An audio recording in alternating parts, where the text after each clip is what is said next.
Hi guys, ito nakaluto na ako ng hindi pa pala luto.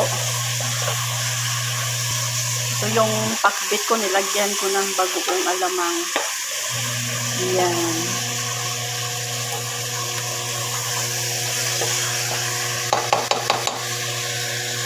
Tapos lagyan ko ng chicharon. Ayan. 35 ang bili ko nito. Yung medyo malaki-laki ito nasa nasa 50. Dati kasi guys, nagtitinda ako ng chicharon. Binta ko noong 35. Ngayon medyo nagmahal kasi ang presyo ng baboy. Kaya nagmahal din ang chicharon. Kasi ang chicharon baya mula sa mula sa taba ng baboy. Kaya nagmahal na rin. Nagmahal na rin ang chicharon. Ay, nagkabulol-bulol na naman ako. Ay, nagkadikit-dikit na naman ang dila ko. Tapos ginoo. Ayan.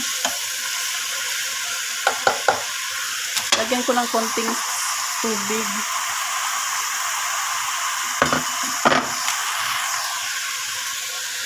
Ayan.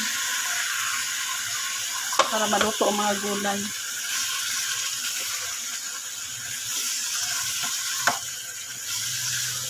Yung iba pag nagpakbit sila, medyo marami-rami yung medyo maraming tubig ang nilalagay nila. Pero ako gusto ko yung pakbit na yung iba.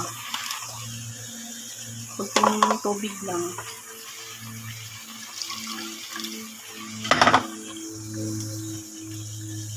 Yan. Para lang maluto ang mga gulay. Halo-haloin natin saglit.